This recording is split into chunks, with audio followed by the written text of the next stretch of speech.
Today's episode is brought to you by the Vegas Beer Guys and the Sounds in Cinema podcast. Mike and Tom are washing their mouths out with soap because the Everything Sequel podcast contains explicit language.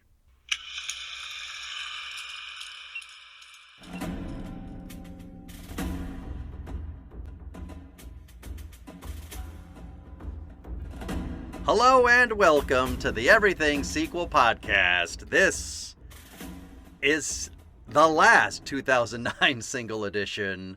Today, we're on the prestige movie, Che Part 2. My name is Michael Shantz of the How Dare You Awards. Joining me, the man trying to throw me out of the country, Tom Stewart of Lonesome Whistle Productions. Say hi, Tom.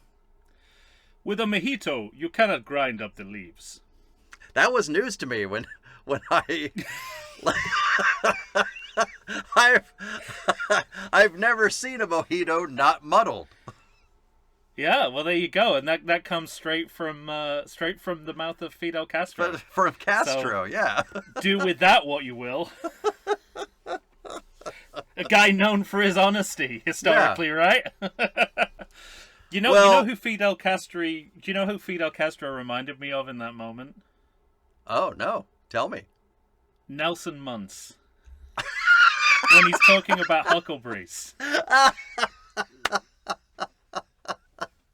This guy has just staged a revolution and toppled a country. Oh, that's and he's great. at a party talking to people about mojitos and how you can't grind up the leaves.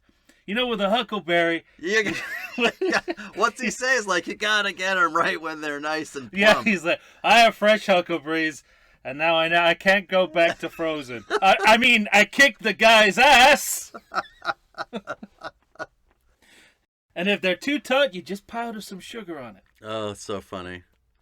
Yeah. Well, it's, it was really interesting to watch this movie because I have a bit of a Fidel Castro anecdote, based on friend of the show Matthew Aldrich, who as he was first starting to write, his first job, he worked at the Sundance Institute, and he would help set up international. He worked in the international program, and he'd set up festivals, and he went to Cuba like 4 years in a row. So he came back from that first trip and said, we have to go to the store and get mint. I have to tell you about mojitos. There you go. And this was our introduction to mojitos.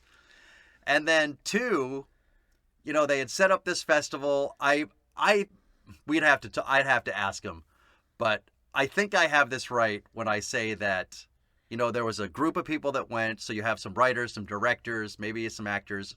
I don't remember any. The one name I remember is Alexander Payne. I think Alexander Payne was on this trip. Plausible. So anyway, they're about to watch this movie, and lo and behold, who walks in but Fidel Castro, and he sits in the row in front of the Sundance Institute delegation, and everybody's kind of looking around like, holy shit, that's Fidel Castro. And then they all went to a bar afterwards, and one person kind of raised their hand and sheepishly said, did anybody else think of assassinating Fidel Castro? And everybody was like, yes, I thought I could be the person known forever.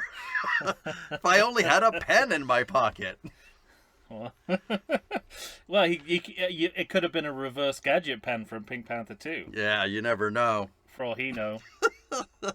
That's wonderful. Well, I've not come in that close proximity to Fidel Castro. I was once invited to teach in Cuba, but I got the email too late. Someone had already taken up the offer.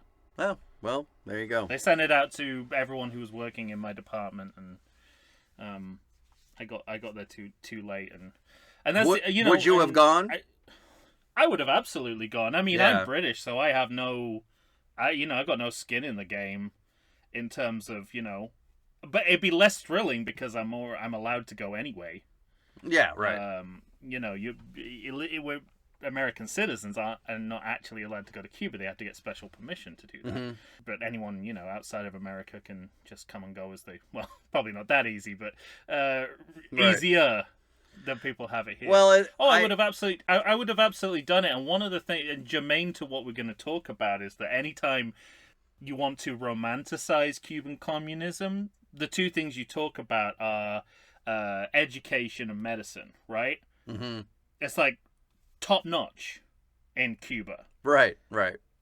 Everything else suffers to make that the best, like a gold standard. So it's no surprise to me that you know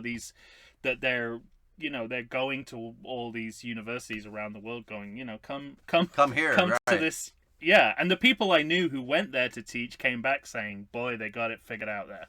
They really do in terms of education." Well, it's funny you say that, because that's my understanding in terms of education and medicine. But there's also, you said everything else suffers. So this embargo that we've had, Mm-hmm. you know, it means something devastating to a lot, you know, the people of Cuba. Yeah.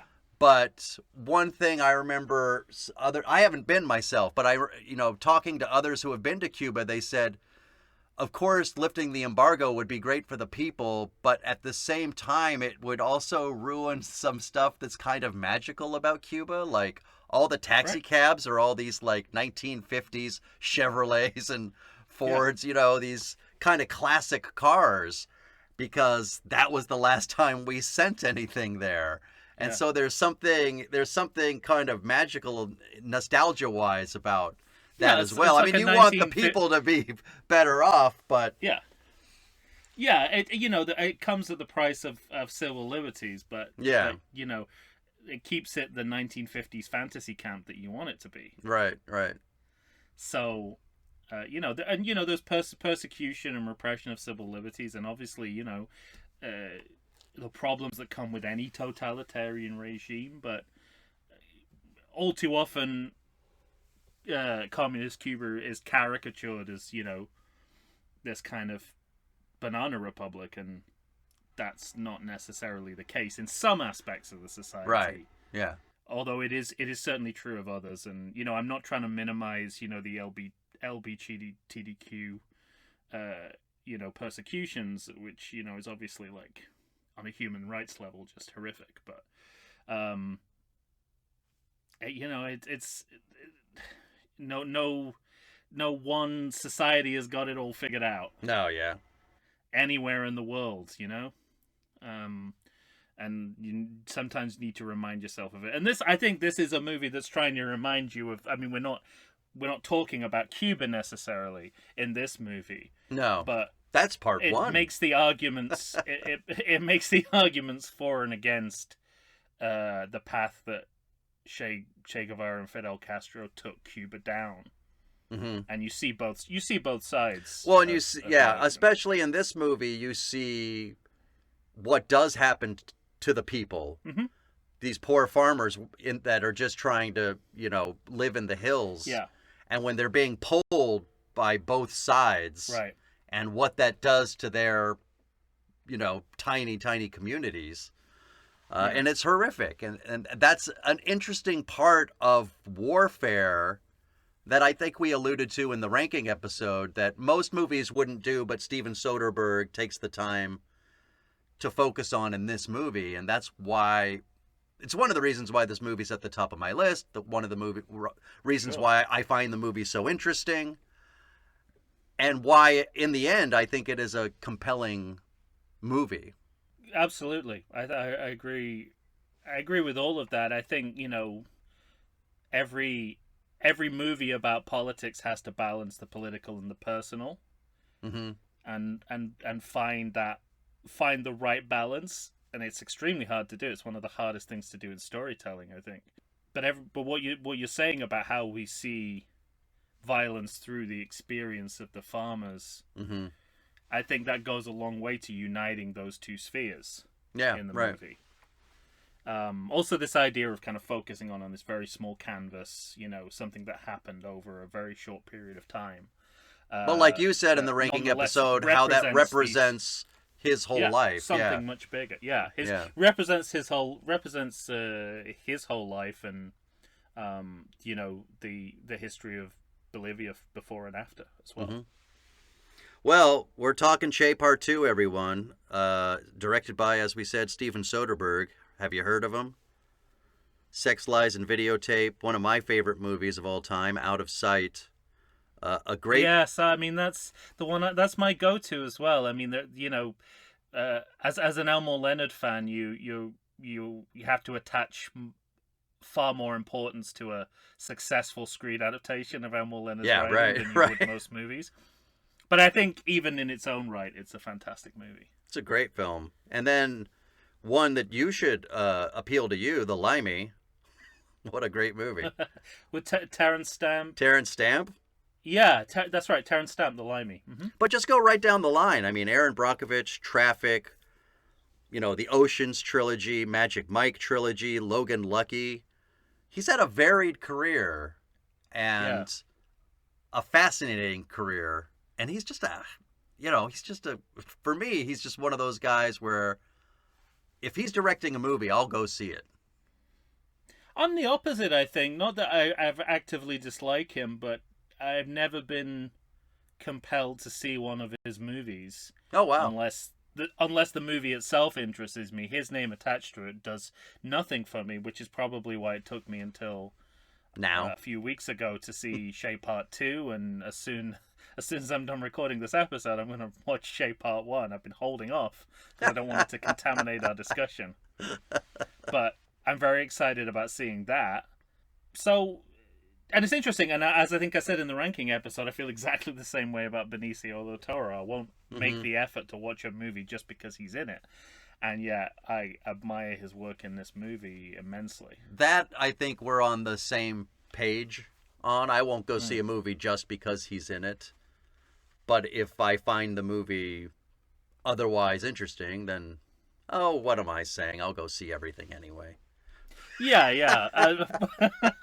This is all taking place in the context of your general lack of discrimination. Yes, right. That's that's fine. That's okay. As long as everyone knows that context, we can have this conversation. But film... more for me because I missed out on.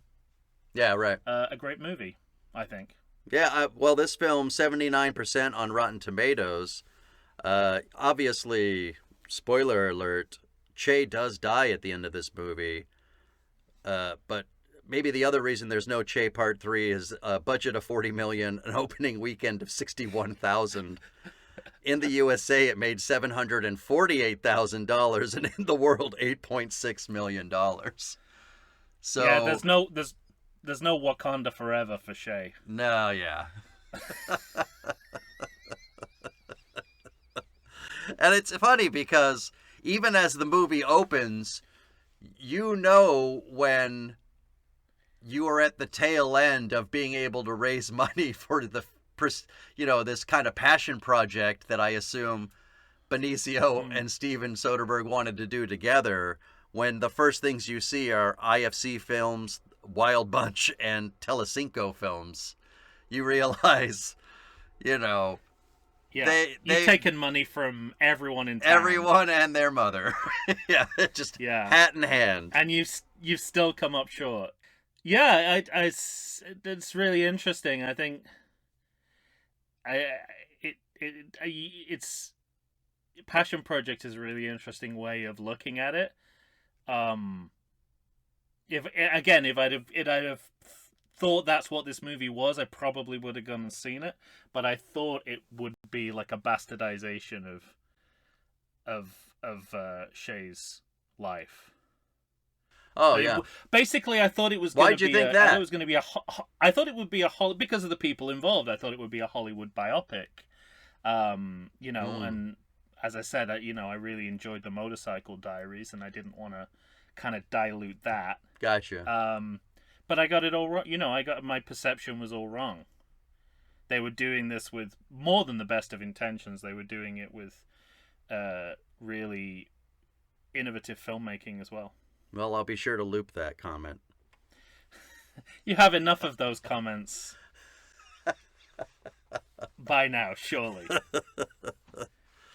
Well, one of my first notes is Steven Soderbergh is a a more interesting filmmaker and can make a better movie out of still pictures than most of our other directors in this year can do with actual film. It's interesting. Sometimes the measure of a director is what they do with still images. Mm-hmm. It's like if you can't photograph, you can't direct a movie. You can't direct a motion picture. Yeah, right. I think there's a definite correlation there. But it's also this is where I realized that yes, we definitely should be doing this movie, because this movie begins like pretty much all the sequels we've ever seen with a bunch of photographs. Right? Yeah. Just starts with like the biggest impasse ever. Yeah, and it kind of keys you into the sequel mindset immediately, and I was still at this point thinking that this was a multi-part story rather than a standalone movie, and at this point I'm like, no, this is going to be its own thing. Yeah, right. And we get a South American geography lesson as well. I wrote that down. I wrote down we get a being totally ignorant about the region. Yeah, I wrote down we get a 6th grade geography lesson. Yeah, which apparently I still need, even at my age. But I wondered. I mean, I'll find out imminently, but this is the last time I can speculate about this. It's like, how much is this recapping what happened in the first film, or how much is this just complete, just relates to this film alone? Is this an attempt to recap where Shay has been, or... I wish I could illuminate for you, but okay, as I've previously said, I don't remember a lot from either of these movies. Yeah, 2009 was a total haze for you cinematically. 1992, no problem. Yeah, that's it. If it was that's really interesting. Yeah. It's like cinematic Alzheimer's. Yeah. That you have. Selective. And we get an opening crawl, which is the staple of any good historical film, and any 2009 sequel apparently as well. Right. But it's it sort of reorients the audience to the time and the place that the movie starts in, which you don't know until the movie gets going how important that's going to be, because we're never going to leave this time and place. I think it's one of the interesting things to think about this couplet of films with Che Part 1 and Che Part 2, because, for a time there, maybe not as much now, but for a time there, it felt like everybody had a red shirt with Che on the front of the shirt. Completely. And yeah. when you're struck... Hence my resistance. Yeah, when you're going to see a Hollywood right. movie about it, right? And when you're struck with this kind of geography lesson at the beginning, and the first thing we learn is we're going to talk about Bolivia, and you realize that Bolivia is where this story is going to take place, I always start wondering how many people wearing those shirts knew this about the man, Mm-hmm. I vaguely knew the circumstances of his death, but I didn't know it was happening in Bolivia. Okay.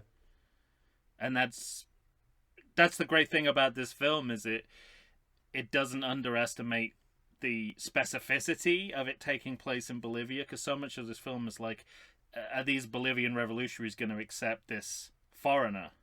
Yeah. To lead them into revolution. And I just think that's a nuance that most biopics or history movies or whatever just don't pick up on. Sure. You compare this to Kingdom of the Crystal Skull, which I know it's not like for like. Tom. But their idea of what South America is completely generic. Like, Peru looks like Mexico. Yeah. This is the opposite end of the scale, where within the region, each country's unique history and society and culture is addressed, which I think is a hard thing to do in a historical movie, but it comes across very strongly.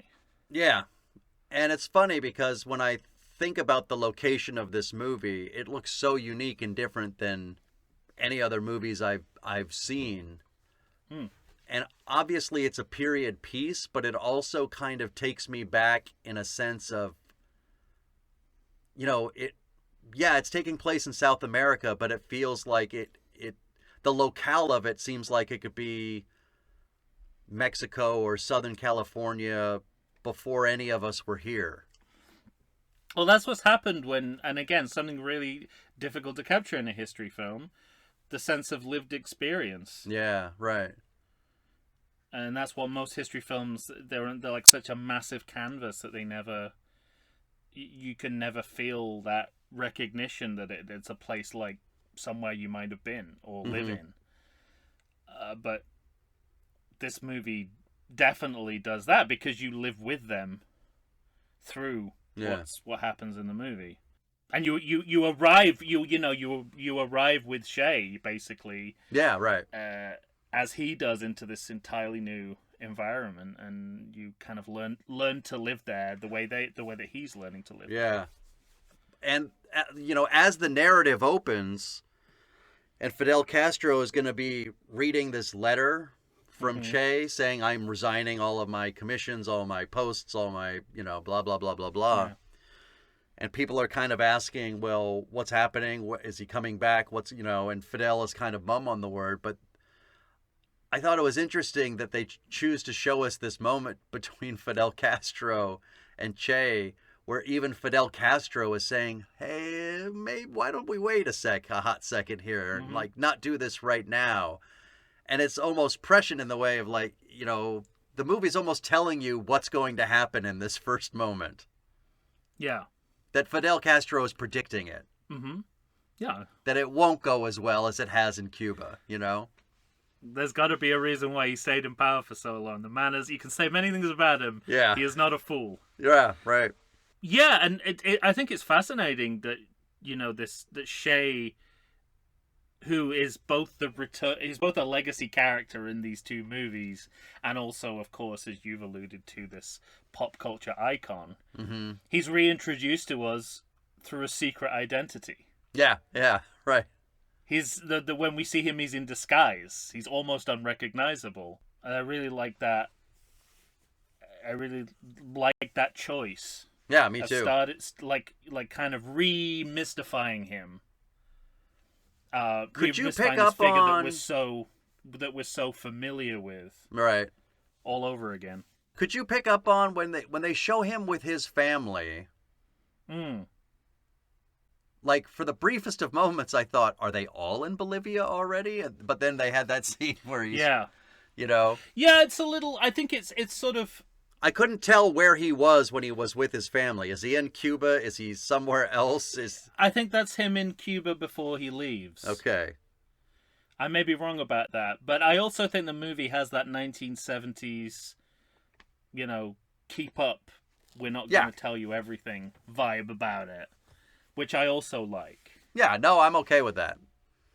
Because it sort of, you kind of, you don't really realize where the movie's going until, day 26 comes up on the screen. It's like, oh, yeah, right. I see.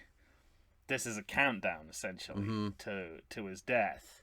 But before that, you're not really sure what direction the movie's going to take, and the movie's purposefully kind of keeping you in the dark, which is a 70s habit that I really enjoy. And there's a couple of things this is a about... very 70s style movie. So many... It's just... the way that dialogue is the way it looks, the way it's shot, acted, so it's modernistic, not just in setting but also in style. Yeah, and it's funny because we see him entering the country. Yeah, it's an interesting scene to watch because there are moments, especially at the front of this movie, with him entering the country, with certain characters like Franca Potente kind of being followed. It's like we're we're genre flipping, like we're getting a little espionage moment here. I have that exact same note. It feels like an espionage film as much as it does a biopic, especially when he takes out his false teeth and reveals that he's wearing a bald cap. Right. Yeah. It's Mission Impossible, like OG Mission Impossible, not the Right. not the movie reboot. Like But it felt fully fledged, and it was Martin interesting. Landau era. Yeah, I guess what struck me is because I know I'm watching a talented actor in Benicio del Toro, but he seems to be telling me that Che Guevara was a talented actor by the manner in which he enters the country, and when he's kind of like taking out the handkerchief and sort of dapping his forehead, and he kind of looks doddering to a certain extent, and he's got a cough, and how much that's to throw the people. I love that guy goes back to his sort of superior, and he goes, yeah, he's just a guy, I can fucking let him in. But then Che has that great line about when he's talking to the soldiers about how easy it is to get into the country of Bolivia, Yeah. But it all has this espionage feel. It does, absolutely, and that's another. I think that continues on into the movie when the CIA get involved and the Bolivian special forces. It's that goes further into the movie than just this kind of Mission Impossible style fun. Something I noticed here is how well paced the editing is. Mm-hmm. Like, scenes are not too short, they're not too long. They don't make that mistake that movies set in beautiful countries do, where they linger on the scenery. They just take a snapshot of it and move on. Yeah. Yeah, it's not about looking at this beautiful landscape, but at the same time you can't deny that it's there, and right. So it's kind of, but it knows just when to judge that cutoff point. But there's no moment in this movie. I think one of the strengths of the movie is it never feels indulgent. Not at all. Yeah. Yeah. Even now, the celebrity meet and greet moment. Mm-hmm. Yeah. And again, it goes back to sequel storytelling. The characters coming back from the original movie are now famous for what they did in the first movie, and this is no truer than Che Guevara. I think in any of the films we've looked at. But what a great moment when that one guy who shook his hand says, "I'd like to go back and shake it again." You just met Che Guevara. Yeah. Yeah. It's excellent. It's so well done. But also this is where he transitions into his classic hero look. Yeah. This is where he puts on his superhero costume. Yeah, essentially. And he becomes the Che that we're familiar with. He becomes the man on the t-shirt. He becomes basically, He becomes the man that instead of a mirror, he has that t-shirt, and he just kind of makes his hair and his beard and his hat match that. Yes. But we're also, it's interesting. I mean, we're kind of joking around about, different ways that he's being introduced to us, but another important distinction is we meet Ernesto the Doctor. Yeah. At this point, because he has to, and so we're being reintroduced to the various different aspects of Che Guevara in these opening scenes, and one of them is, and in a sense, the most important one when it comes down to the man. He's a guy, he's a caregiver. Yeah. He wants to help people. But he also has his own health problems, which are kind of going to do him in later. Yeah. And that's his, so he's kind of in this mold of the hero with the tragic flaw. Mm-hmm. When he can't have his medicines, he's half as effective. Sure. As a leader. But I think the point that you just brought up is a really important point for the film on the whole, because that was one of my takeaways from this movie. I assume within their research and what they were looking at was the man himself and what he was willing to give up and what he was willing to give. And, we were speaking earlier about the villagers in these, small little mountain villages who have an army, a new army just, happen upon them. But the grace by which Che Guevara always seems to, his underlings are always coming up and saying, yeah, we took some pigs, we took some milk, we took this. And he's like, we'll give them money. He's always, he never wants to take just to take. He truly does want to help and try to make their lives better. And that sense of the man is permeated throughout the movie in a way in which he'll make decisions that work against himself too, in a way. which I found really And interesting. and because he's the hero of the movie, we have the license for some romanticization, but I don't think it ever gets out of hand. No. Like you never miss the underlying menace of what's going on. The sense that Yeah. and there's a really important line early on, and They do I'm not say, quite we sure where- took the milk, we took the pigs. Yeah. He says we found through experience that if we don't do this without violence, it's not going to work. Yeah. And I think that's a really important line in the sand, because when you're dealing with that kind of character, you know how far they'll go. Yeah. That they're going to do the right thing up to a point, and then they're going to resort to armed conflict. So that was a really important. That cuts through some of the romanticization, which I think is fine in the context of this movie. And God knows we've seen the opposite viewpoint enough times that we can have a movie that puts the opposing view that there are positive aspects to communism. Yeah, right. Because we've seen so much of the counter argument, we can redress that a little bit. But overall, I think it's fairly balanced, and they kind of keep that glorification of what the guerrillas are doing in check with these kind of moments and lines that show that they're sort of thinking through the problem a little bit. They're sort of going, well, in the end, are they not just... They've created a garrison in these people's homes. I mean, we never forget that. Right. We don't ever forget. But what I also think is interesting is Soderbergh, they within the script, they also take the time to kind of show, yes, the guerrillas are this and they want to make a better life, but like you said, they'll resort to violence because they know it will come to that.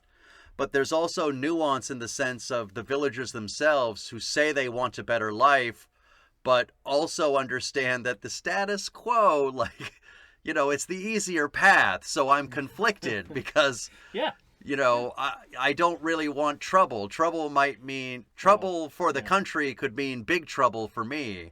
And so that tearing, at the outer edges of what they want and need was always represented in the movie. And I thought that was interesting and nuanced too. And I love that shit these days. I don't know what has happened to me, but I'm, I long for the C-SPAN of it all. It's like I want to get into the weeds on this stuff, like all the stuff about party infighting and ideological splits and factions. Yeah. I mean, this turns so many people up. I'm fascinated by this level of detail. The more parliamentary, the better, as far as I'm concerned. I remember this happening a few years ago when I saw the Danish political series Borgen, which is about Danish coalition politics. And I remember every review sort of said, it takes about 2 or 3 episodes, and then you get used to the, getting into the weeds on Danish coalition politics. And then you start to really enjoy the show, and I like literally minute 1, I'm in there. Like there's no. Yeah, right. And I'm reading a book at the moment about Manchester in the 80s, and it's kind of like an overview of the music and the culture and the art and politics, and it's the kind of local government aspect of it that I'm really drawn to. The rest of it is kind of passé for me now. It's such a weird kind of... So a movie like this I really respond to because I appreciate the detail. Like most people think of it as overkill. Maybe this is why I like The Phantom Menace more than most people. But... Like I just live for that kind of detail now. I've always felt the same way about my view of this. It's what's missing from my view of this period. Yeah, I've always felt the same way about, say, The Wire. There's a show called The Wire, and in the first season, it's like, I don't know, there's 10 episodes, and it's like episode 6 when they finally get the wire. Yeah, you know what I mean? It's like all the nuance and all the infighting kind of political stuff that you have to do to get to that point is really difficult. And they try showing how long it takes. Well, why don't we take a break and then we'll come back? Sounds good to me. All right. I think we're going to meet Lou Diamond Phillips. I believe we are. All right, we'll be right back.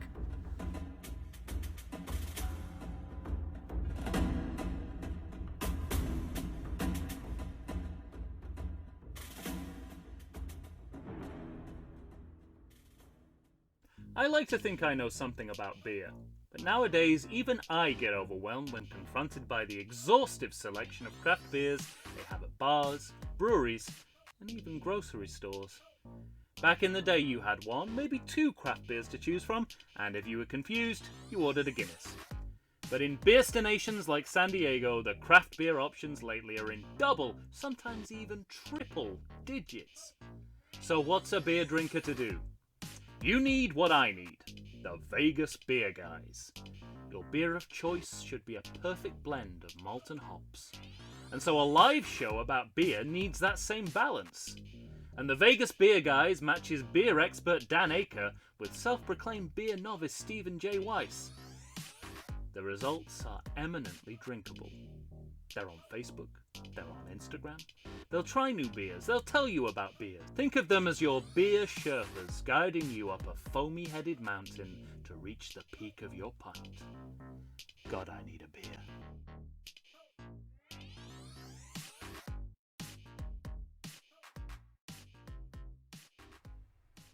And we're back, ladies and gentlemen. Tom and I are here discussing the 2009 sequel, Che Part 2, directed by Steven Soderbergh. He's not a hack. No, definitely not. So, I think I mentioned this in our ranking episode, but this is kind of part, I'm of two minds of it, because I'm looking at my notes now, and I have things written down like, he meets his young soldiers, they're all impressed. He meets more friends. They're shucking corn, meets more men. That repeated nature of things happening over and over again over 10 or 15 minutes. Yeah. I understand intellectually why it's there, what Soderbergh is doing. Yeah. These men are preparing for war, the sort of monotony of it. You were talking about the splitting factions before we went out to commercial. That idea of kind of what we were talking about in the ranking episode about most movies have this romanticized nature about what war is. And these characters, I think, had a romanticized notion of what it would be when they said yes. Yes, absolutely. So I get why it's all in there, but at certain points during this movie, I'm like, I get it, you can move on. Let's get to Lou Diamond Phillips. But it's to me, it's more the Lou Diamond Phillips that puts me out of the movie. Is that right? Like, the corn husking scene, it draws you in. And then we get what is the most chilled training montage I've ever seen. Mm-hmm. It's like the European art movie version of Mission Prep. Yeah. So and that draws me into the movie, and it's sort of like that scene was so 80s we had to throw Lou Diamond Phillips into the mix. But though I recognize that he's he had a millennial reinvention, and this is when he's going off and doing really interesting stuff like what's the AMC show he did that? Yeah. Is it Dark Winds? Yeah. No. Is he in Dark Is that right? Winds? Maybe it's not Dark Winds. I don't know. But at the same time, it's Lou Diamond Phillips. It's kind of like what happens when he turns up in the first season of 24. And then 2 episodes later, Dennis Hopper turns up, and you're just like, is this just Kiefer Sutherland's fever dream that we're watching right now?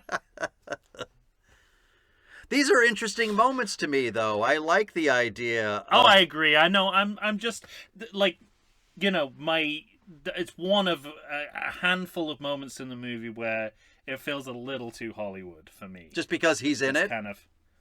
Well, because it's this kind of because they do such a good job of kind of blurring the distinctions between actor and character with Benicio del Toro. Yeah, I was just going to say, Benicio kind of disappears into Che.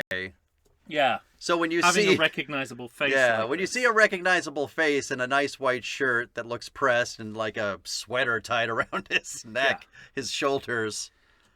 But at the same time, content-wise, I like the idea of the head of a communist party coming in and saying, this place is different than Cuba. You can't win. Yeah. And like all the soldiers having to hear that right as they're beginning, Oh yeah, I love this. That's the scene that, and then I'm drawn back in again by all this party infighting, which Yeah. apparently is the most compelling thing to me in my old age. But you know, it's this point in the movie where all that criticism that Del Toro gets for overplaying his roles kind of disappears, because he gets this big, probably one of the biggest historical characters ever Yeah. to play, Right. and he chooses to go in the opposite direction. He plays it quiet and relaxed, Mm-hmm. and it's a brilliant choice. Well, not only Especially for an actor who can go both ways, shall we say. that was diplomatic, Tom. We'll get there. I'm sure we'll do The Last Jedi at some point this year, and we Sure. can have a long conversation about that. Mhm. Well, let me ask you this. I mean, since we're on that topic, because recently in some episode you were complaining about Sam Rockwell and how he forces you to to watch the movie on his terms. Is that how you feel about some of Benicio's choices, or do you think he does it better? I guess I don't have an issue with him. All I'd say is that I'm not immediately drawn to his films. Okay. I mean, on the other hand, this is Dario from License to Kill, so how much can I Of course. hold against him? That's Really? that's the one you remember. No. He's very good, but you know, he's always going to be Dario. I mean, you know, he's a great Bond henchman. Nobody so can take that away from him. I agree. Nobody can take away Dario from him. No.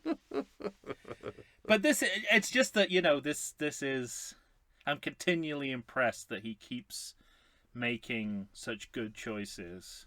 Mm-hmm. And he has the capacity, you know, he has the subject matter to go bigger.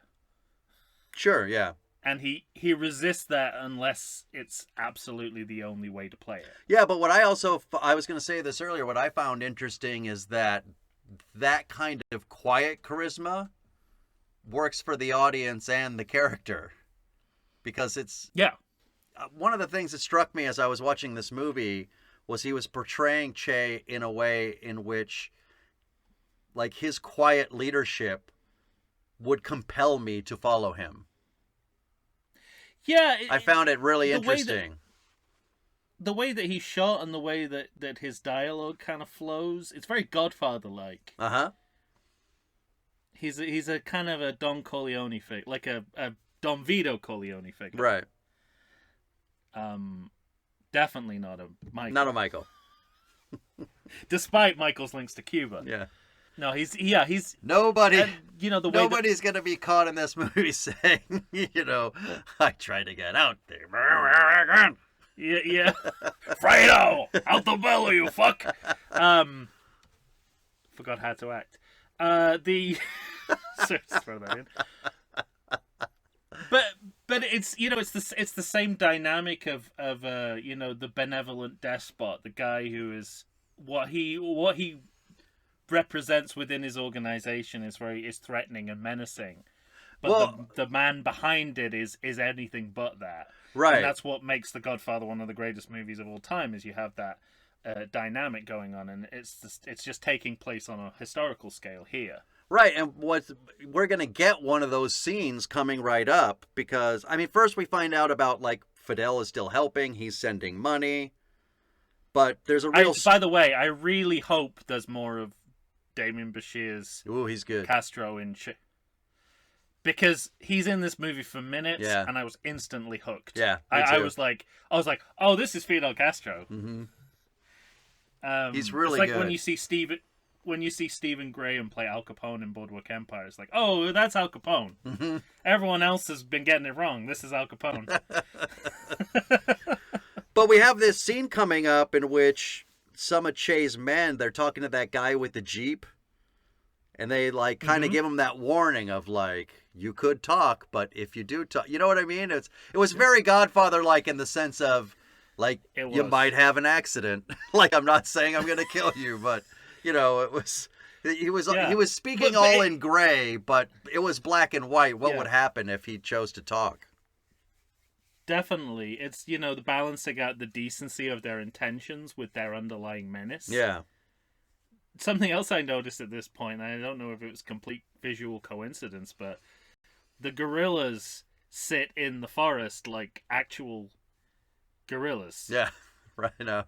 In a nature documentary. Yeah. I saw. Yeah. There's I thought the you same expect thing. Diane Fossey to Yeah. wander, to wander in. And I wonder whether that was a choice or I started thinking I was maybe going to it see Sigourney Weaver. Yeah. Is it well, this is Patreon only information, but maybe it was a see no evil, hear no evil. Yeah, right. Situation where they're just like, you guys all kind of look like gorillas, and you know what? You're gorillas. Yeah, gorillas. But I had that thought Yeah. more than once. And of all the animals in all the colors Soderbergh could have picked, he went for a white horse. I know. What is going on in 2009? What are these white horses just roaming free? I wonder if they're all the same white horse. They just went from production to production. It's just the TriStar horse. Yeah. It's like out of work. Hasn't had a gig since that logo and needs 2009 was his renaissance. But it's funny because they back up that scene with threatening the guy with the Jeep by also bringing, I think it's a scene shortly after that where Che has the doctor come in and help the kid with the eye problem. And so it's that idea of the benevolent he works dictator. on the eye himself. Yeah, right. But all of this is convincing the villagers to allow them to wander in periodically, allow them to take what they need, but to pay for it. It's a goodwill tour. And when it comes to that biopic stuff, you've got to listen to the lines that they're not saying, because they sort of have him work on the child's eye, and that's it. There's no right. He used to be a doctor, or Yeah, it's all inferred. It's none of it is spelled out. Mm-hmm. Yeah, it's something I was just going to point out that struck me at this point. We've talked a lot about the visuals in the movie, but the soundscape is also magnificent, because most of it's naturalistic and the audio really shines, because you've got this kind of background hum of pigs squealing and goats bleating. Yeah. Bird song. There's always wind. Really there's always a rustling breeze, like leaves walking in dirt. And it makes it's so much more interesting than underscoring to listen to, I think. I'm with you. Even though what's happening is dramatic enough to necessitate underscoring, I'm glad they went for a naturalist soundscape over that. And yeah, we have a little mini to go with the South American geography lesson. We get an after-school special on communism, where the movie kind of takes both sides. It understands the need for it, but also the people have to fight their innate drives. Because this is where the food arrives, and then the soldiers start honking cream. Right. And the kind of captain or whatever. You expect Troy McClure to come in. Yeah, their superior has to come in and say, "Hey, what?" Yes. And I just love that when he asks them what the fuck they're doing, they all just look at him like he's crazy and say, "We're hungry." Yeah, but that's the point being made, isn't it? It's like, this is a food for us, so why wouldn't we eat it? Or But that's the point about communism, right. Isn't it? It's sort of like, you absolutely can't do that. Yeah, you can never do that. And then, because I think right after that, we have that scene where Che is going to bluntly tell the troops how hard this is going to be. One thing I always liked in this movie is that Che himself, he's never high on the hog. He's taking less than anybody else. He's trying to live by example. For what they need to do and have to do, but it seems like he's the only one, or maybe one of 3 people in this guerrilla army that is willing and able to do what is necessary. And in one way, it feels like that was his undoing, Yeah, these scenes kind of remind me of because we essentially get like a mutiny. Yeah, right. They have that fight It's about, yeah, yeah. it's like it's a slow breakdown of authority in the jungle. It reminds me of like early Werner Herzog, Mm-hmm. like a Fritz Corraldo or a Gira Wrath of God. Right. Again, like the event coverage of the events is pacey. We never linger on anything too long. The progression of events is what matters. It's kind of really well handled. Did you have trouble distinguishing between the guerrillas and the police when they turn Often. up? When they have that firefight, I thought it was Che's soldiers Good. that I'm glad were it wasn't just me. Yeah. that were losing. I didn't I wonder if realize that's intentional or not. I didn't realize that they were the guys hiding. I thought they were the guys coming down the hill. And it made me wonder: is that a guerrilla tactic? Is that like so you can't tell, that people might not shoot you because they might think you're on their side, or Yeah, I don't know. because presumably they didn't have them look the same by accident. Yeah. They just ordered the wrong costume in that day. I mean, Right. that's not what I think happened. I think they would have found a way around that if that's what did happen. We're used to in this country. It reminds me, not terrible to have to bring him up, but I remember that old Bill Cosby bit about the Revolutionary War. It's like coin flip, and it says, Yeah. "Call it." So the Americans call it tails. It's tails. What do you want? All right. Well, we're gonna wear whatever the fuck we want. We're gonna hide in the hills and the trees and the bushes, and you got to wear your red coats and march in a straight line. Yep, absolutely. Yeah. Yeah. Or, to use our frame of reference, it's like when Anakin and Obi-Wan are fighting with the same color lightsaber. Yeah, that's right. Seems odd. And I like this there's not much comedy in the movie. No, yeah. Correctly. But this chief of police is got a little bit of Inspector Clouseau about him, I think. And this is where I note one of Benicio del Toro's rare big moments when he screams 5 years of wasted work. And this is like, earned bigness. I think we talked about that in the ranking episode. Is that when It kind of Franca creeps up on you and you go, oh, that's Benicio del Toro playing that part. Is that when he says Franca shouldn't come back and she does, right? Yeah. Yeah. Mm-hmm. I think by having seen now, what happened to her in the Bourne movies, I didn't think she was going to last long. Yeah. In this movie. Yes, exactly. Because you mentioned the day countdown, because I think we're around day 113. I'm on my notes right now. But you start getting that kind of, once you see like up to 113, you start to get that impending doom feeling of, Yeah. each Of step what? we see Day is going to be a 113 of step what? below where they were previously, kind of a thing. Yeah. And this is where I have this the first English spoken in the movie where we go to see the CIA Yeah. and the Bolivian government. And, the espionage element of the movie comes right by all these shadowy long shots of CIA guys in armchairs. Mm-hmm. But what I really liked about it is that the acting fits with the tone of the movie. I mean, a lesser movie would play these characters up as big hammy American stereotypes. But despite where they're coming from ideologically, they're matching when it comes to the kind of soft, natural, flowing acting that we're seeing throughout this movie. So the universe feels whole. Mm-hmm. Now, are you talking about the reporter or Matt Damon? No, before Matt Damon is when it's the Bolivian president. Uh-huh.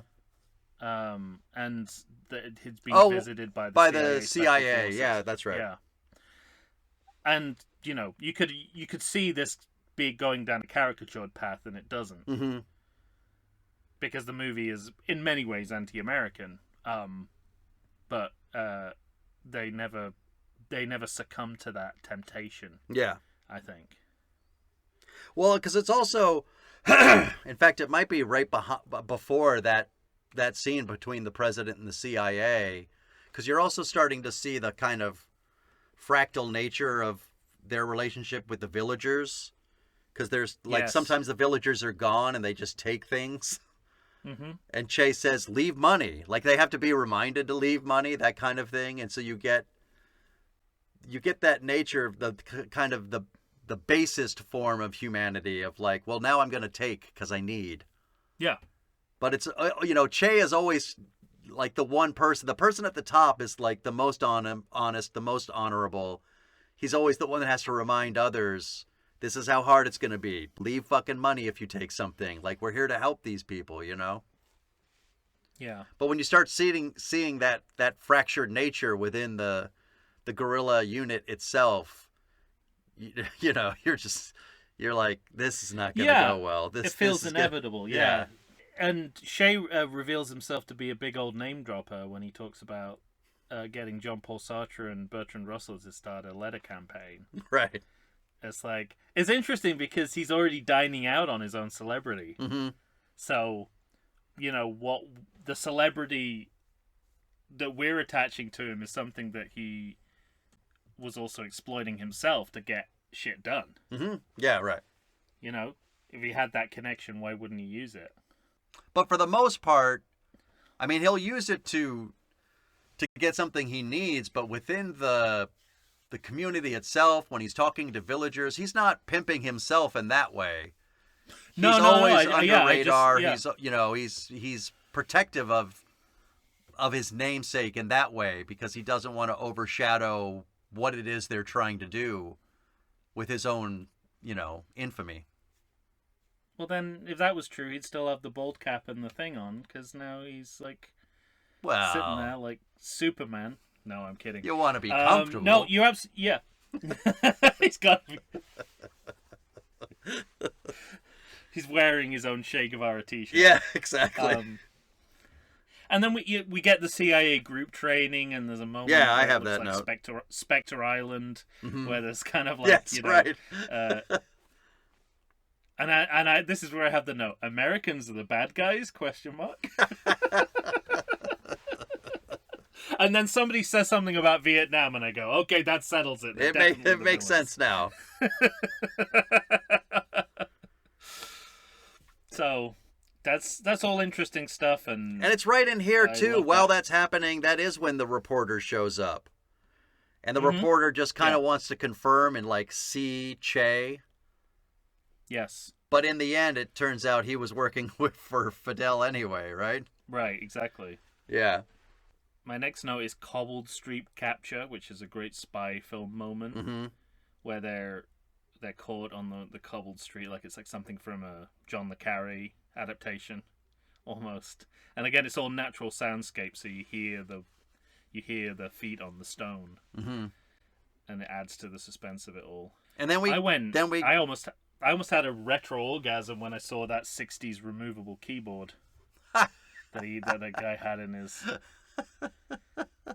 Had like a piece of modern day technology in like a '60s retro style. You like that? Fucking awesome. Then we get Matt Damon, don't we? When we get Matt Damon, yeah. Which is he speaks remarkably good Spanish. He doesn't sound like an American doing an accent. I noticed. I noted that too. I noted like it kind of reminded me of what were we doing? The Omen. It's the opposite of Gregory Peck. Yeah, with Peck doing the what was it, Italian? Yeah, he was doing it Italian as Gregory Peck. Yeah. And this does not sound like Matt Damon doing Spanish. It sounds like a native speaker, a fluent speaker. But it just throws you out of the movie for a moment, and I don't understand stunt casting. I think in that it is way? important that it is stunt casting, yeah, and I think it's just important to keep it as anonymous as possible for the story you're trying to tell, because it's going to take you out of it no matter how good he is and how good a job he's doing. I think. I get what it's you not his mean. fault, but because of course but he's also got to know, like, are people going to go, why is Matt Damon in 10 seconds of this movie? Yeah, right. Actually, that'd be a pretty terrible thing to say if you were Matt Damon, wouldn't you? I think you shouldn't be caught saying. Are people just gonna go, "That's not enough Matt Damon in my movie"? But you run the risk when you put a big star like that in of making the audience wonder for a while. Is he going to come back? Am I going to see him again? Like, what's going on? Where's Matt Damon? Matt Damon's not in this anymore? Is he going to rescue Shay? Yeah, right. Take him down to the river. Like Rambo in the last scene coming in. Yeah. Just like bullets over his chest with the M60 saving the day. Mm-hmm. But this movie doesn't play that way. No, yeah. Because nothing is telegraphed, not even that farmhouse explosion. No. That bird song ends and then chaos. Yeah. It's an amazing moment. It's really hard to do a scene like that without telegraphing what's going to happen. Yeah, right. And as a lot of this movie is, it's all done in camera as well. Like it's all part of the same continuous shot, which helps, I think. Does that explosion happen before or after the president says Che is not in this country? I think it's just before. Okay. Because that's my next note. And also, this is where I started thinking about what's going on now in Gaza. The military response to kind of starve them out. Yeah. Essentially, what's going on now. Yeah. With what they're trying to do to the Palestinians there. Any great historical movie is going to be cyclically relevant. Some tactics will stay the same. Well, yeah, and it's depressing, isn't it? Yeah.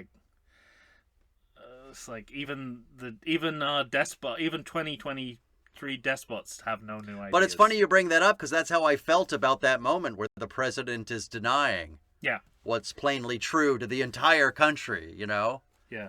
And I always wondered, spoiler alert for the second time, once Trey is shot and dead at the end of this movie. It's not a spoiler alert when it's an established historical fact, Mike.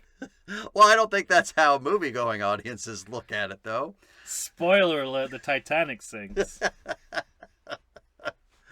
But I always, you could almost do an SNL skit out of that president having to, congratulate himself by saying, "Hey, everyone, we killed Che. The guerrilla army is defeated. Didn't you say he wasn't in the country? Well, let's not get into fucking semantics now. The important thing is I got him." Yeah.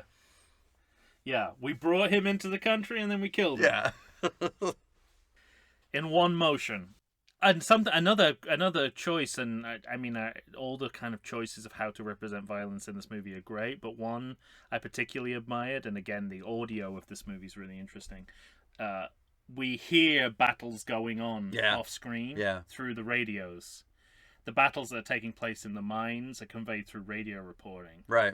And obviously this will help you budgetarily, but I don't think that's the main reason for doing it. Mm-hmm. I think it's the effect.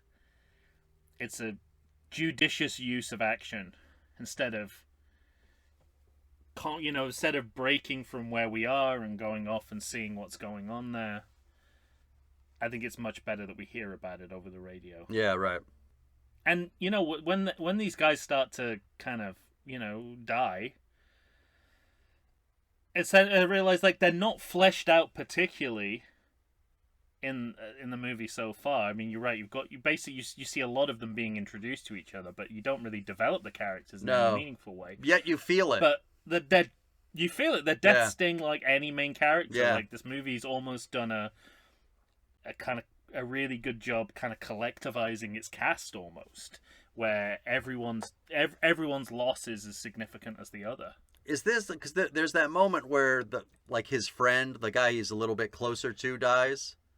Mm-hmm. Is that the moment where we get the trees? That great shot where it's sort of his point of view looking up at the trees, like the beauty of the trees waving in the wind as he's bleeding out. And just to keep it in perspective, there are some choices in this movie I didn't like. Okay. He's got a little bit of the 2009 camera DTs occasionally. Steven think- Soderbergh. He I think that's just a a little Soderbergh. bit here and there. I think that's a Soderbergh thing. I think he does that quite a bit, where he's hand holding a lot. Yeah. And Well, it's like it feels like an addiction that's under control. okay, Like yeah, if he kept doing it, if he couldn't stop doing it, it'd be a problem. But it's not a problem. He's got it under check. mm-hmm.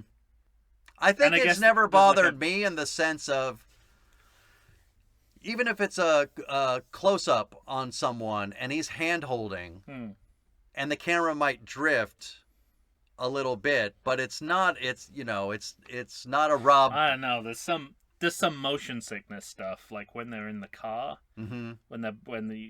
it's obviously a car, like the camera's in the car following another car. To me, And it's it's like always literal been, this motion is the way I'm doing it. Fuck off. Well, yeah, And I like. yeah, But Like when I I say, watch he's Rob got it under Zombie control. think he's making Exactly. art out of it, then it annoys exactly, me. yeah. Yeah. right, yeah. But it's not a choice I particularly care for. Okay, fine. But we get that bleached look that we've been talking about in pretty much all the 2009 movies. Yeah. But it's it's like a pretty good. It's one of the good bleached looks. It's one of the better ones. It's one of the better ones. It's a little bit too millennial. Like the color palette overall in this movie is perfect, but this is a kind of a little bit of a fly in the ointment. But If you say so. also get a scene of horse. Yeah, and I want to be fair. We picked apart so many movies Mhm. in so many different ways. I don't want this movie to get off the hook, even if overall it's firing on all cylinders. Sure. This is the by the way the only other instance of horse punching I've seen in a movie since Blazing Since Saddles. Blazing Saddles, yeah. Yeah. But the tone of it is very different. Very. Well, because this is the moment too where Che's sick. Peter left for the day. Yeah. Well,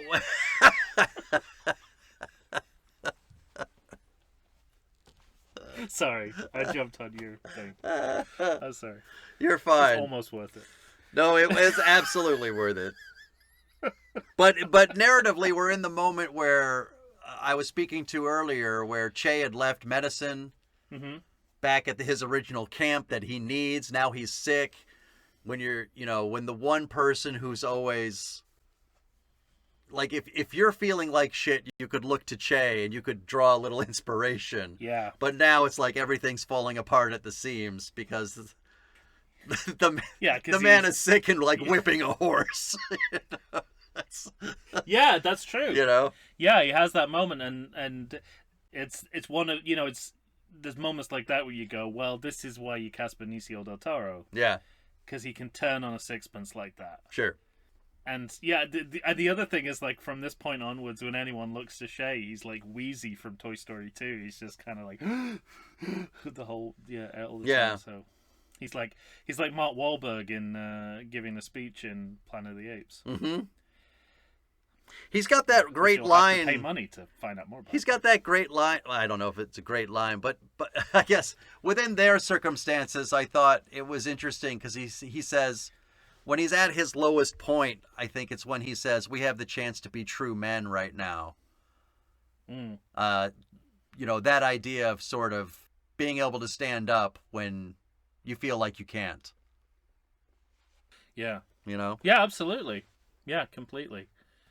But I also, because I think we're at the point where they go back to the old man's house, the old man that we've revisited several times. And Yes.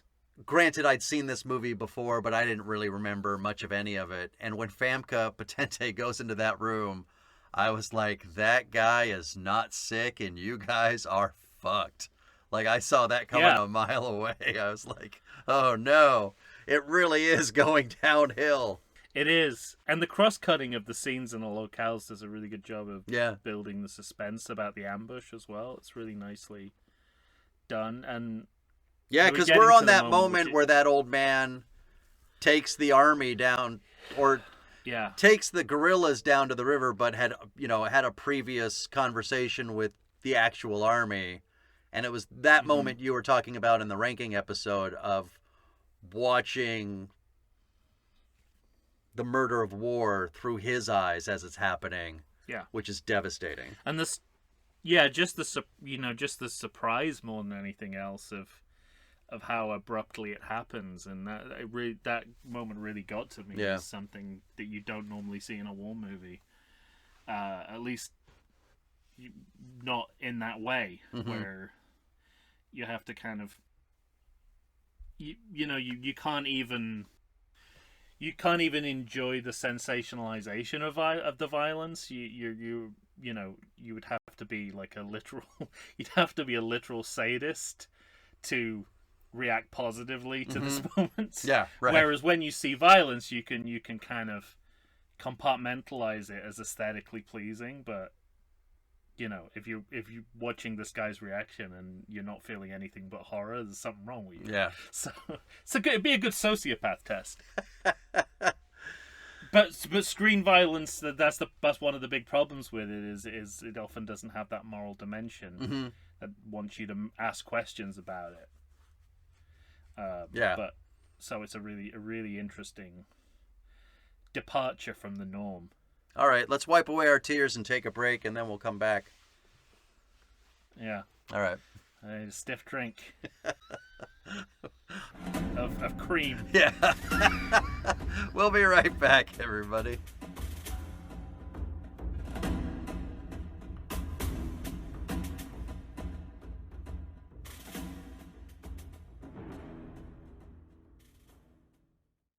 If you like podcasts like I do, boy, do I have a treat for you. You need to Stay on target. and check out the Sounds and Cinema podcast. Listen as your host, sound designer and music creator Tony Parham, and co-host, musical performer and sound lover Derek Hansen, D-Rock if you're nasty, and I am, discuss all things sound related to film, television, stage, and theatrical productions. They discuss environmental sounds, bioacoustics, dialogue, the nature of communication through sound, but as an added bonus, they drink beer and try to Stay on target. find them wherever you get your podcasts and listen to the pure mania of a man who can charitably be described as Doug, the dog from Up, and another man with a soothing and sultry voice trying to get that man to Stay on target. That's the Sounds and Cinema podcast. Tune in and listen to the sounds they are creating just for you. We're back once again, ladies and gentlemen, finishing up with Che Part 2. The movie that topped both our lists. Yeah. Against our, we didn't want to, but in the end you had to. We wanted to give it to a piece of trash, but Yeah. sometimes movies are prestige for a reason. Exactly. Not often, but sometimes. Well, as we were going out, I know that we were talking about this ambush of the army against the guerrillas and the old man watching kind of in horror, but it's Franca Potente's character that she's one of the people that dies. Yeah. And then I believe the president puts them on display, right? Yeah, the posed photographs. Yeah. It's interesting, like the way this movie uses photography, because it's less of a document at this point than a glamorization. Mm-hmm. Because he looked, he's kind of dressed to the nigh, posing with the bodies, and the disparity is very clear, and how staged it all is. Mm-hmm. And of course, this will circle back later when it gets to taking the picture, those incredibly iconic pictures of Shay in his last moments. Right. And how that is kind of those are kind of propaganda images more than anything else. Yeah, right. But it's fun, it just... So it's You come into this history, or rather this movie, maybe not knowing a lot of the history of Bolivia, this president, that kind of thing. But in the moment, it feels like such a despicable act, displaying the human bodies in that way, and like you said, kind of dress into the nines, and then the contrast is made with Shay directly breaking bread with the local children. Yeah, right. This is one of the moments that you were talking about where, the consensus is to steal the bread, but he's the one who's kind of breaking it up and playing with the children, and sort of trying to be reassuring to the people of the village. And he makes a speech to the locals, which I think would hit hardest in this, partial defense of communism to American audiences. Is that the state of healthcare seems to be what the state of healthcare is now in America. Mm-hmm. So what he's talking about is that kind of socialist intervention. Yeah, right. So of all the kind of glorifications of the communist ideology in this movie, that one I think would hit the hardest. Right. Because, even by this point, most Americans are like that. If we don't want socialism in our healthcare, we want some kind of a socialized medicine. Well, yeah, by definition, that's what it is. Do you have dental insurance? Yeah. You believe in socialism. Shut up. Yeah, I know. I'm trying to tread carefully because once you put socialism into the argument, it poisons everything. But all we're talking about, that's what single payer healthcare means. Right. They just won't say it because politically it's too risky a word. Mm-hmm.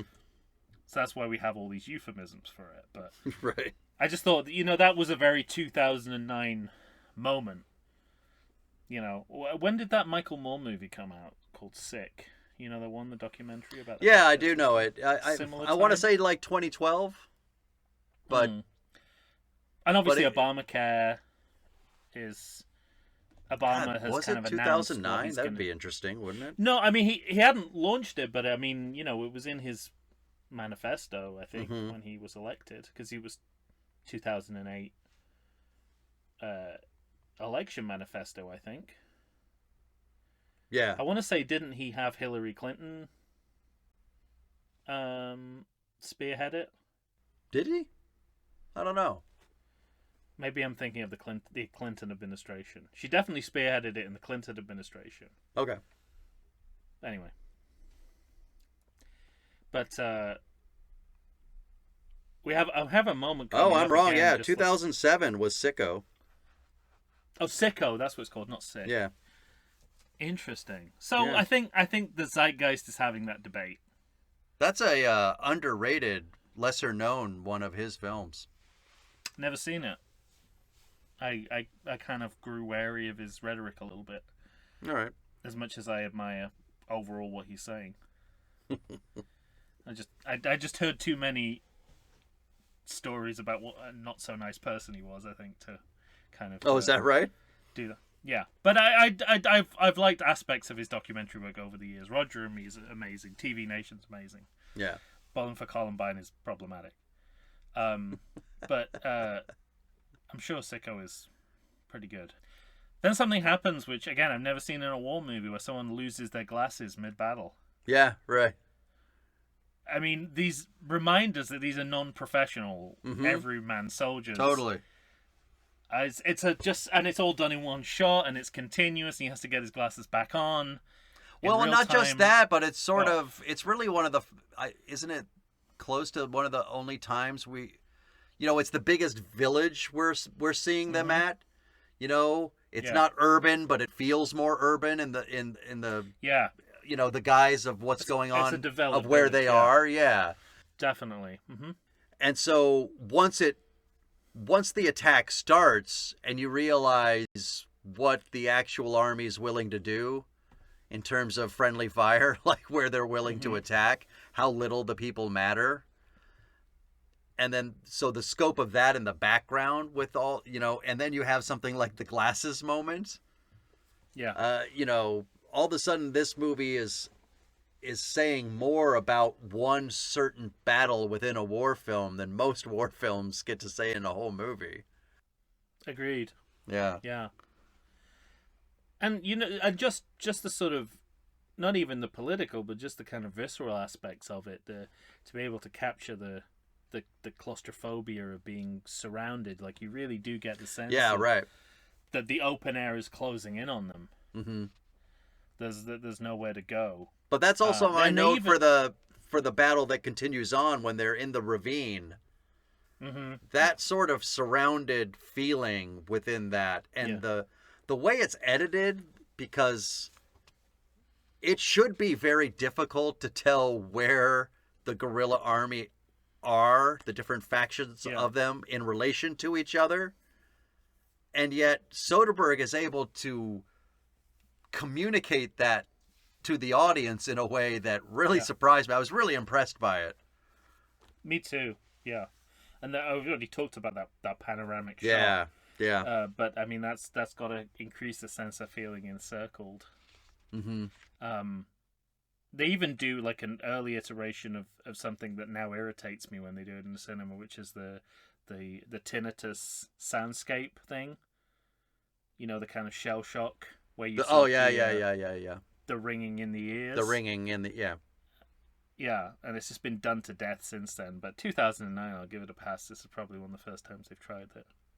When it happened in the when- movie, I was wondering if this was one of the first incarnations of us seeing and Yeah. hearing that.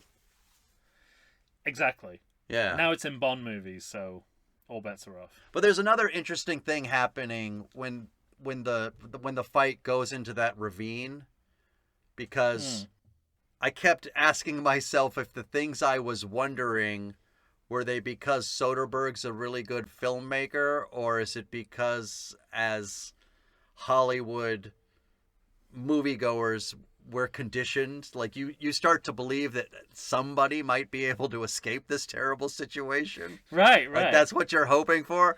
And Uh-huh. it feels to me like Soderbergh's trying to give you that hope, despite the Yeah. fact that there's just like relentless no hope being like literally closing in on them.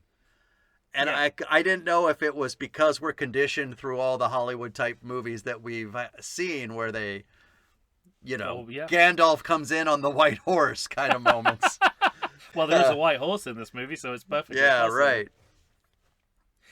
I agree. I think I would say it's probably a byproduct of the immediacy that Mhm. Soderbergh creates in these scenes, that you can feel like you're living through it, Yeah.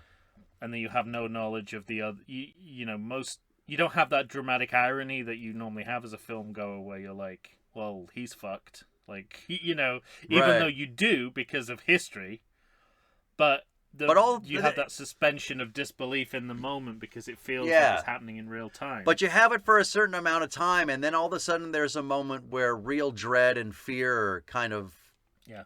envelop you as you realize there's no hope. Like there's just those two guys pinned against the rock, Che by himself by that tree. Yeah. It all feels relentlessly. Yeah. Yeah, you feel nothing but dread and fear for these characters. Yeah, and then it gets very expressionistic, and you sort of you feel the idea of the world crashing down on one man, and I think that the style shifts there to accommodate that feeling to something a bit more expressionistic, which really lasts till the end of the movie. Really, it's kind of right through to his death. We're sort of seeing it all through. It's interesting because we've had a kind of omniscient detachment from Shay's perspective, but in these last few minutes of the movie, we're very much seeing the movie through his eyes. I mean, at the end, quite literally. Yeah, right. They have that really amazing scene towards the end when he's captured, and who's that soldier? Is his name? I think it's Eduardo. Yeah, That great scene, scene. you have the sense of the charisma of the man when he asks him to untie him. Mm-hmm. He's half dead already. It feels like he's beaten, he's weary, but you had that the moment where It's like an evil hypnotist. He's exactly. I can influence people. I influenced the whole country. Right. I can make this guy do what I want him to do. It's great that Eduardo says nothing and just walks out the door, but it looks like he laments what he's doing, and when he tells his partner outside, he's like, he asked me to untie him. Yeah. But he said it in a way of like, and I almost did it. You know what I mean? Yeah, no, absolutely, yeah. It's it's a great, and all great war movies or even good war movies have to have this. It's like a humanity of war moment. Yeah, You right. know, it's like the cigarette exchange. Yeah. It's just this. It's just two men in a room, but then you're immediately contrasted with "Let me out," and Yeah, then you're right. back in the world. So it is Yeah. just this brief suspension of, you know, like the famous kind of football match between the British and German soldiers on the fields of Flanders, you know, that kind of thing. Life and Death of Colonel Blimp, an amazing Powell and Pressburger movie, has lots of those kinds of moments. In fact, really, the movie's all about that. But that's just such a great scene. And another kind of surprising moment, and I think this is where the kind of not caricaturing the villains of the piece really pays off.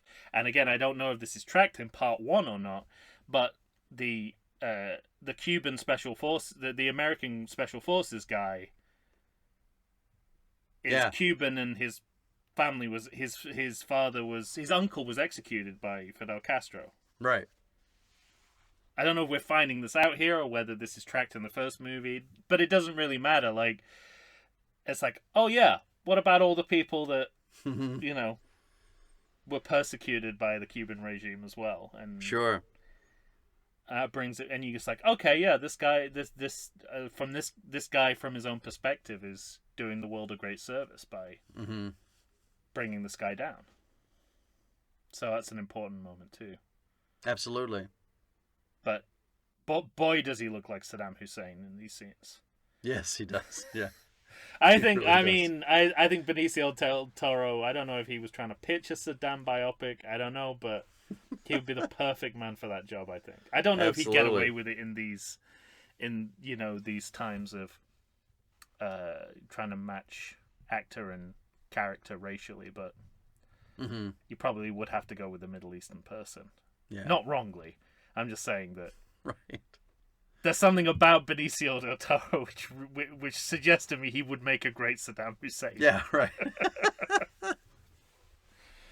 But of course, that's an image that's in people's minds, and I think Soderbergh is playing with that image Yeah, I think so too. of the Saddam capture, and you know that is how he is seen by a portion of the world, Yeah. and we can't ever forget that you know. Remember Donald Trump's tweet when Fidel Castro died? Fidel Castro is dead! Exclamation mark. You know, that's That sums up the man, doesn't it? yeah. Well, these moments, they're rallying cries to conservatives around the world, and yeah, we've got another one here.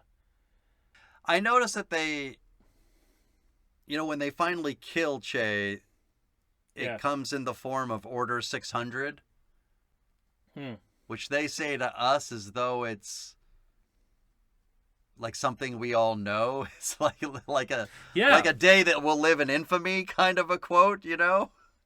Well, we can read, but it's the 70s of it all. We can read between the lines. True. I mean, there's no other way it's gonna go down at this point. No, yeah, but it made me wonder if in smaller circles that I Maybe. don't know about, is that more known than I knew. But is it more known than Order 66? I don't think so. That's the problem. Order 66. That's the problem. That's the one that is known. It eclipsed. Yeah. God damn it. And of course, you see the photograph being taken Yeah. and how kind of staged it is. And I think that's a really nice, again, like how cinema can do something that photography can't. Like it can show you what's beyond the limit of the photograph. And another reason to cast Del Toro is the way that he stares down the firing squad. Yeah. I mean, that would have been a weird audition, but that could have been his audition. I don't think he needs to audition. He probably doesn't. I'm sure he for didn't all have to the audition stages for of this role, but especially the ignominy of doing an audition, plus him having to pretend that he's being executed. I think the combination of the two he probably wouldn't stand for.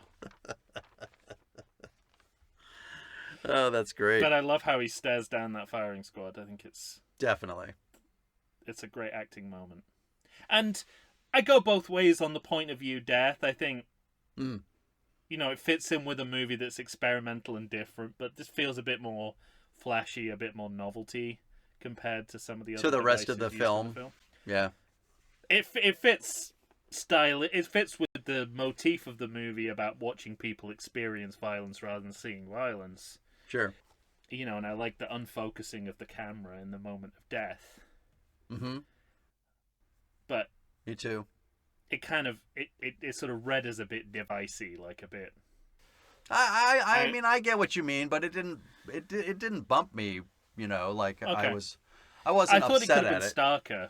I thought it could have felt. I thought it could have been starker. This felt a bit ethereal. I don't know.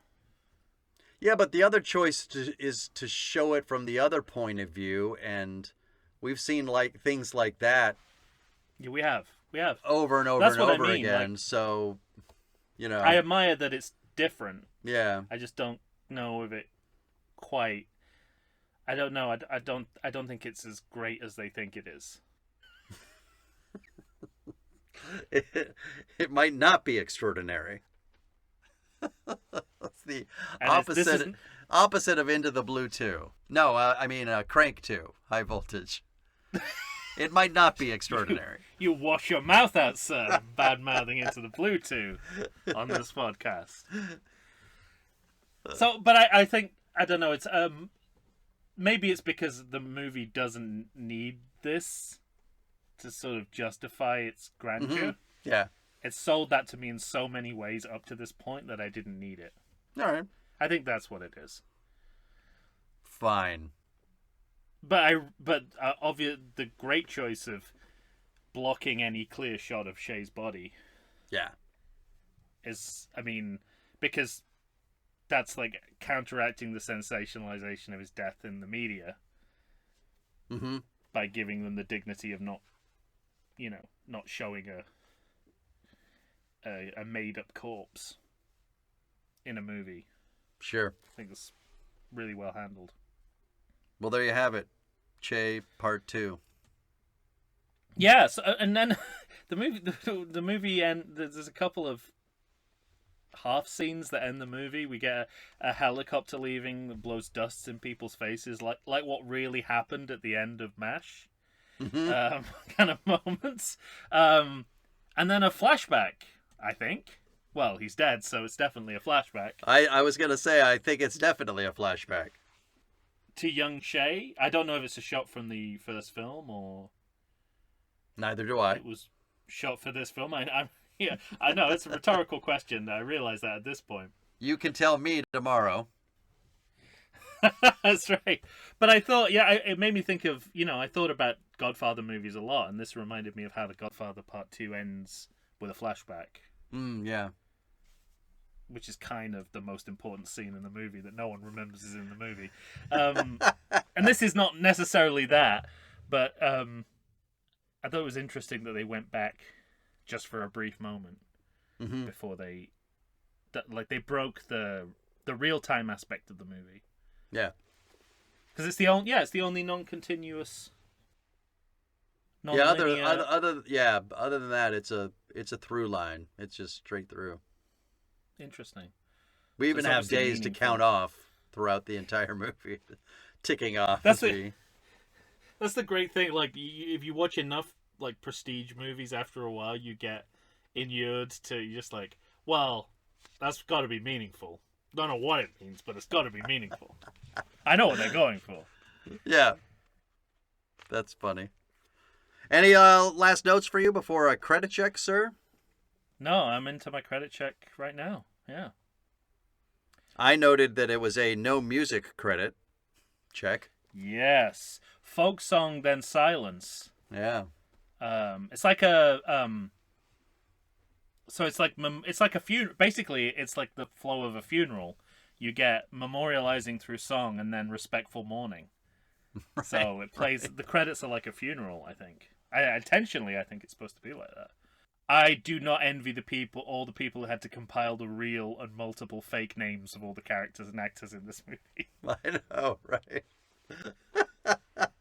There's a credit on here I've never seen before called Aging Artist, which is kind of an unfortunate term because it makes it sound like the artist is aging instead of the person who ages the film actors. Right. Special effects makeup by Plan 9. Now, if you're working outside the context of a no budget production, it's not a good name to have. It doesn't make your brand look good. The publicist for this movie was Spooky Stevens, who I like to think promotes a movie by haunting the houses of major distributors and movie critics.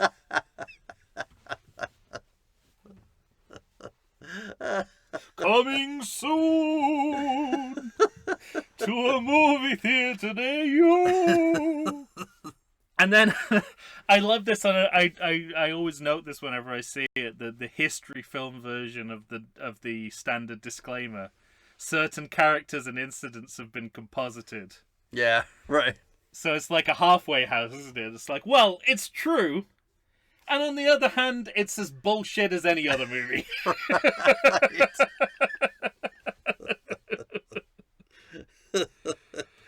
Don't watch this to take a test, is all we're saying.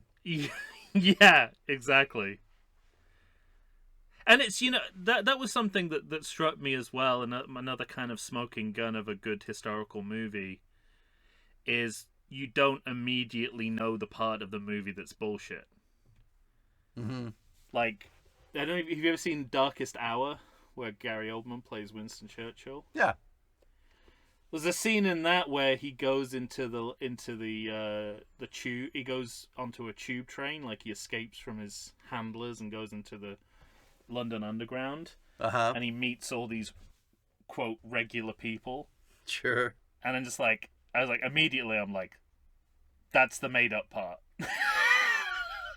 So that to me is a sign of a bad historical movie versus a movie like Death of Stalin, where the part I thought was made up was not only real, but I later learned that, like, the way that movie starts, where Stalin asked for a recording of a radio concert that they haven't recorded, that went out live and they haven't recorded it, so they have to keep everybody in, record it, and then the conductor faints, so they've got to find another conductor to do the concerto. And I later learned that Armando Iannucci actually edited that down from what really happened, where it happened twice with two different composers. But when he was writing it, he's like, nobody's going to believe that this happened twice in succession. Yeah, right. Like, the guy that they got to replace the conductor had a heart attack. So they had to do the whole thing all over again. And he was just like, no one's ever going to believe this happened. So that's how you know you're in a good historical movie, where you can't tell the difference between what's made up and what's real. And this I suspect, the true, I was just like, this could have happened. This could be a composited scene, as they put it. I don't know, and that's what I want to feel. Have you ever seen the behind the scenes thing of Gary Oldman completely in makeup and dressed as Winston Churchill dancing as James Brown?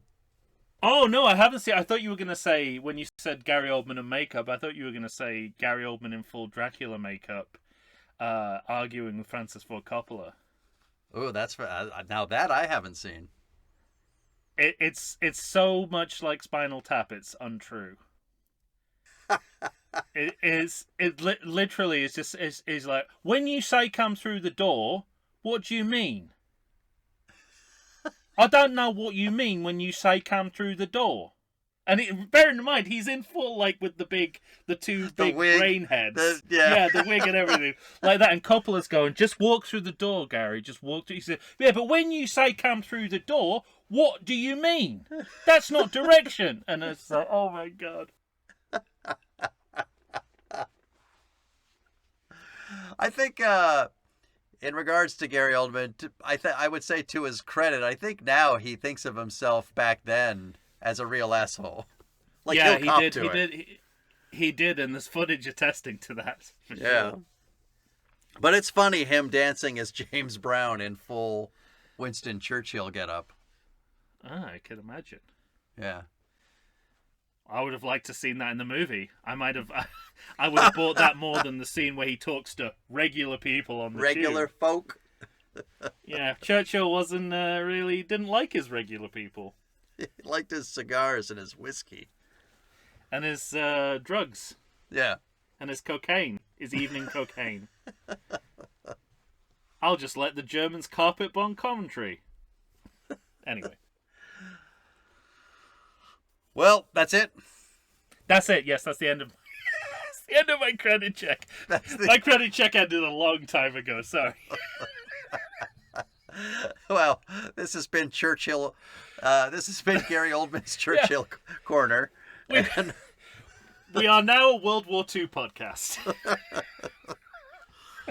All right, ladies and gentlemen. So, Che Part 2 is in the books. It's at the top of both of our lists for reasons, for good reasons. Yeah. Compared to these other films, we wanted to begrudge it, but we couldn't. No. So no, you just couldn't. Quality shined through in the end. Yeah. And you'll have to tell us what you think. So find us on Facebook, find us on Instagram. Elon Musk is going to light himself on fire any day. So don't bother with X. But send an email to everythingsequel@gmail.com. When you hear us next time, we're going to be pitching sequels to one of these things. Yeah. So look forward to that, friends. What movie do you choose is the question.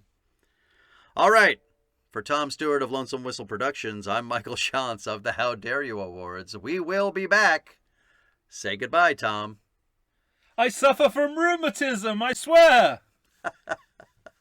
That's the Clouseau-like Bolivian police chief. That almost sounded like Mr. Burns as Dracula.